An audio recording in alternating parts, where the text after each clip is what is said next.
Then the Chargers go down the field and score. After the Bengals miss 2 field goals, Evan McPherson, no, what are you doing? Chargers win their 4th straight game. So many things to take away from one of the best games all football season. Shady, what was your biggest takeaway, big dog? The way they finished.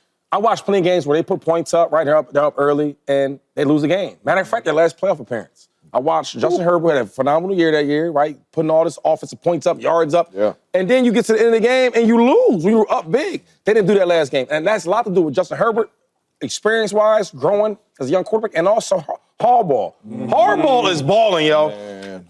When I got with Tom Brady in 2020, he said, if you want to know something about a player, your teammate or other team or other coach or your coach, listen what the players say about him, his opponents and his teammates. And I've been watching a lot of the interviews from the players for the Chargers, and everything they talk about Harbaugh is like his love for the game. Nobody outworks him. He makes everybody in the building comfortable. All he wants to do is win, no matter how he's throwing it, running it, whatever it is. And when you hear that, players want to play for a coach like that. And you see it. This is the same Chargers team they had all the years, all the superstars, with Bosa, with Mack, right, with Herbert, with all the wide receivers they had. Like, you see it. And now they winning. What changed? Because you lost some talent. Lost a lot of coach. You lost some talent, and now you winning more games? Yeah. It's the coach. So I give a lot of shout out to Harbaugh for keep doing what you're doing. And not only am I noticing it, the players on your team is noticing it. You want to know what's crazy, though?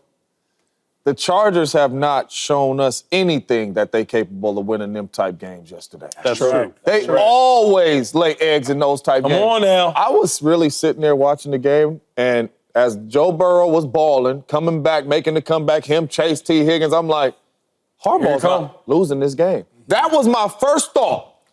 Harbaugh ain't losing this game. I'm like, he's going to fight. He ain't even playing. For real, though. But I'm like, he's not going to lose this game because he's a proven winner. He don't lose games like that. We've never seen Harbaugh give up leads like that and lose games like that. Harbaugh's a proven winner. And I said, he's going to win this game. He ain't throwing the pass, catching the pass, running the ball, tackling nobody. And I said, he's going to win this game. I just knew the Chargers were going to finish that game because of how good Harbaugh is.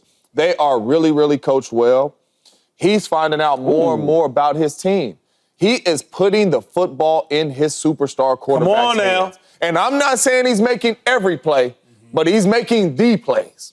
And Justin Herbert's playing at an elite level. Harbaugh's an elite coach. The Chargers are a really good football team. And you didn't even have Khalil Mack, and your defense played the way they played in the first half. This is a really, really, really good football team.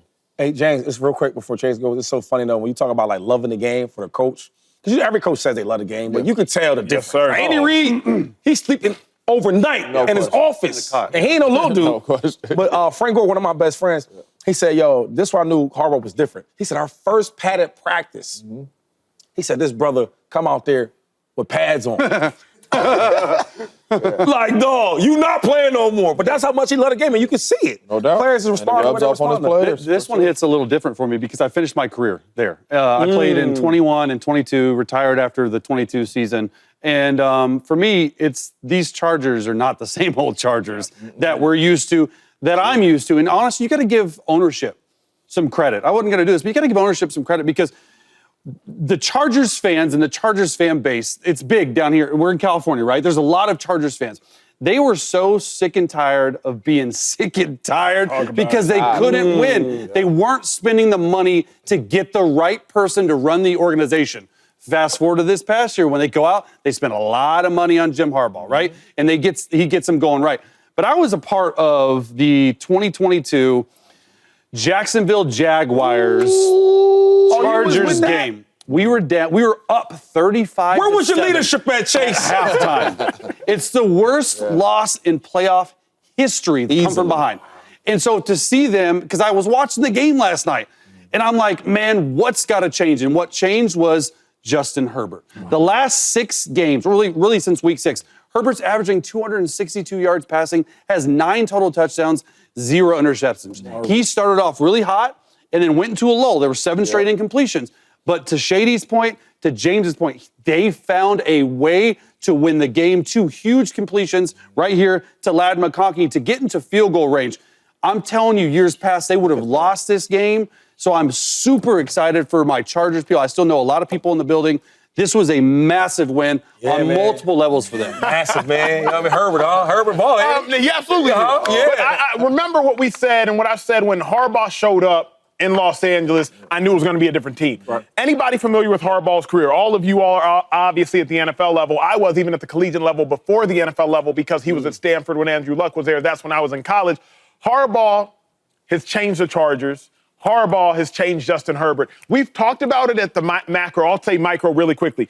Last year, remember the Chargers lost this game versus the Miami Dolphins, 36-34. Tua goes down the field and scores. Justin Herbert goes down the field. He gets sacked. The next week, they lost this game. Tennessee Titans. They won the coin toss. I believe it was overtime. They go 3 and out. Titans, they go and win this game. Shady and I were at the Cowboys game, Chargers-Cowboys. They lost this game. Dak Prescott, they lead the Cowboys down the field. They get 3.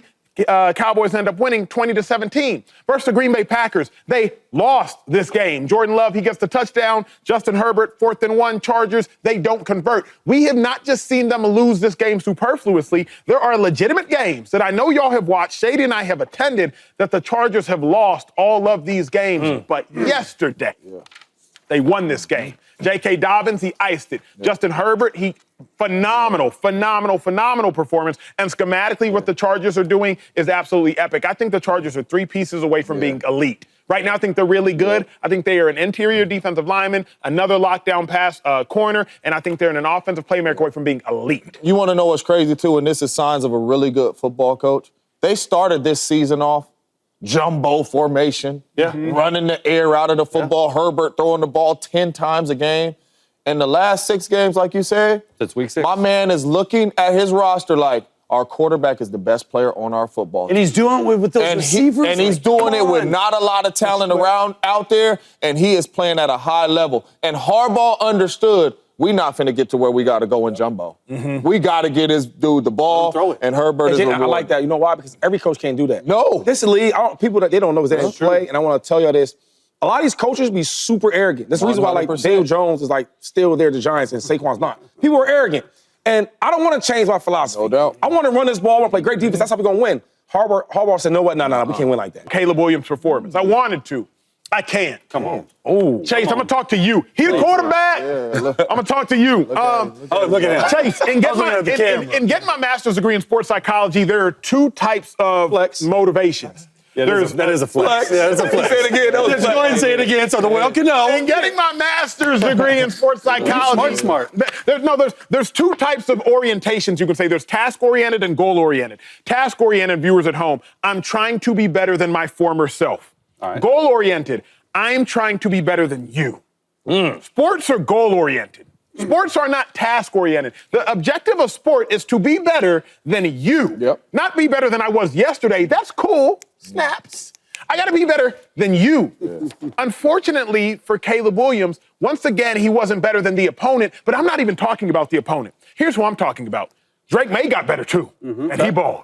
Bo Nix, he got better too, and he balled. Jaden Daniels, though it was a Thursday night game, he got better too. So though I feel better about how Caleb played, if I'm only looking in a box at Caleb, he still looks like the 4th best quarterback of 4 quarterbacks playing in the first round right now. So sure, Caleb got better. But if you got better and you still in last place, you want me to snap that you got better? You still in last place. This is not Pee-wee. I'm not applauding you for walking. I won't applaud a fish for swimming, and I won't applaud Caleb Williams for looking competent. I know we don't do what-ifs on this. However, they're 4 and 6. Yes, sir. Would you be encouraged by Caleb Williams? Because we talk about him in that Hail Mary game. He did not play well at all till the last 2 drives. We can all agree he played his best, and he led the team down to win. They should have won that game. Yeah, that's true. Caleb did his thing. All right, this past game, what do you want a quarterback to do in 2-minute drive? Drive your team down the field for a game-winning chip shot field goal. What happens? It gets blocked. They did 6 and 4. Caleb did his job in those. Would you be encouraged if they're 6 and 4? It's a different story. So you can look at the macro, but you have to look at the micro when you're talking about these things because games are inches away from winning. Like Diego's 6 and 4 in both of those losses. I agree he didn't play his best, but he put the team in position to win. That's what I want. Like, you know what I want? I'm with Acho a little bit. It's hard to be encouraged, even though he did play a little better. The ball was coming out of his hands. You know, they called a solid game. But I tell my kids all the time, anybody can do something once, son. That means you're lucky. Every single game Caleb Williams plays, it's one good drive. That's a good point. It's one good drive. It was 4 quarters of the game, Chase. And he ain't looked that good. Before that last drive, as well as, and we all thought he played better. That's what's crazy. It was the best game of the year. But before that last drive, he had 160-something yards passing and no touchdowns. You understand what I'm saying? So you can get encouraged if you're a Bears fan. He looked a little bit better, looked competent and all that. But it's one good drive a game for Caleb Williams. Can we get 3, 4, 5 good drives a game? And we're not getting that right now from the quarterback play. I'm not talking about the offense because they ran the ball. Yeah, they ran the ball. So They ran you can come out there and toss it to Swift right now. That's all I'm saying. Wow. When you got to be the dude to make the plays, it's one good drive a game. That's all I'm saying. Like, and we know he's a rookie, Shady, but I said it's like, because like, to your case, and Acho, you do have a point. Y'all have points, though, right? And every game we watch, it's like it's a tiny bit better, but it's kind of the same. One drive or maybe 2. Yeah. But my thing is, like, when we judge him, y'all judge him because the other rookies are playing, I guess, better. Yeah. But all these rookies, no matter how good they're playing, they have rookie moments. No doubt. Bo Nix, to me, is really starting to step out like, yo, I'm the guy. Last 9 weeks. Because I know Jay is probably the one, but Bo Nix making a big case for, yo, I'm one of them guys too. But he had some games where, yo, he threw for 60 yards. No question. That didn't happen. No. And I feel like y'all not taking account what the other dudes did too. They had some rookie flaws where they weren't playing well at all. And we had to find a way to get it going for them. And now they're getting it going. I just want to say with Caleb Williams, give him some time. No doubt. With 9 games, 10 games, whatever it is, like it's still early. And my thing with Caleb is the reason why they picked him in the number 1 pick overall wasn't because he was going to be a good quarterback as a rookie. No question. We was talking about playoffs. I didn't hear none of that. He a rookie. I don't know about I don't care who they got on their roster. You had a rookie quarterback. All I'm saying is we thought he was super special with the talent he has. Yeah. So give him some time because next year, 2 years from now, y'all might be eating them words. Yeah. I hope. You know what I'm saying? I want the young fella to have because some last thing for Chase goes, like, I always want to go back to relate to myself what I went through. Y'all was rookies once. No question. And you telling me you could have took over the office and took over the team? Yeah. You telling me as a running back, I couldn't have did that.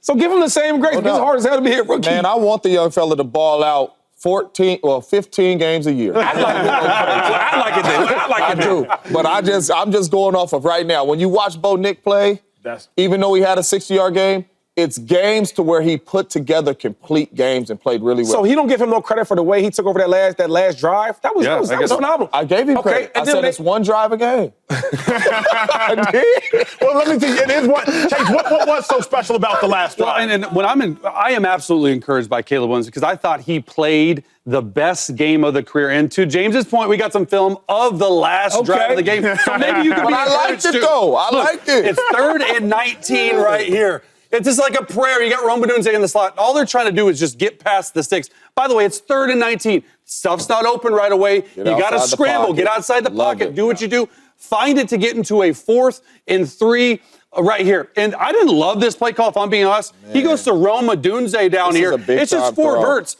Big-time throw in a big-time play. Because if you don't make this back shoulder throw, the game is over, and then you're not in field goal range. He takes over this. He checks. This might have been the best throw of the day. That was a great pass. Keenan Allen. That should have won this game, dog. It's one-on-one. He saw the inside leverage. He went up there, had full control of the offense. Yeah. So I don't know, even if it is one game or one drive of the game, I thought he played well the entire game. But those 3 plays, you should win the football game. Kicker and field goal protection, do your job, you win the game. That's why I don't talk to him. Can I ask you a question real quick, though? Yes, you can. Because there is a moment of that every single game from Caleb. It's one drive. Why? Like, where is that at? Where's that consistency at? Why is he not playing? I think for this game specifically, Thomas Brown, the new offensive coordinator and play caller, he decided he wanted to run the football. They ran for 106 yards. And it worked. So they didn't ask him to do a lot down the field until really the last 2 or 3 drives of the game. So for this game, it's because of play calling. Yeah. And when he went up there, like the check to Keenan Allen, that looks like a 10-year pro to me. Like you're checking out of a play because you don't like it. You're getting your team in field goal range. And we can debate if they should have thrown the ball again to get closer, yards, which I think they should have. But when you make those plays, it's there. Like the first-round pick, the first pick on the draft, it's there. You just got to let them do it more. How do you get that Caleb Williams, that last drive you just showed, in the first quarter? That's a great Experience, question, bro. You got to get Confidence. Experience, confidence. And I think he was so down on confidence when the old OC was calling the plays because they didn't set him up for success like this. Thomas Brown ran the football 28 times in the first half. You're taking the pressure off the young buck, so you're not having to press. That's why I thought he played his best game because he just let the game come to him. The time to throw was out. There was more motions. He was understanding the coverages. I just thought he played all around the best game. Only thing that, Chase, man, because we've been on the same page. But like, Oh, God, what did he say? I just got to be honest. What did I say now? You kept blaming the coordinator. So it was a different coordinator this game, The coordinator was bad. and he kind of gave you this. Kind of gave you the same results. But same yeah, motions, runs. No, way more pre-snap motions. I know, but way better runs. I'm with you. But I'm saying all that you want to see that we've seen. We saw it. They still lost. Caleb, really. Yeah. No, we did not. No. We did not see the same Caleb. We saw the same Bears. All right. What up, YouTube family? Welcome to the facility. Thanks for watching, and you better be sure to hit that subscribe button if you want to get more highlights from the show and all of our exclusive content.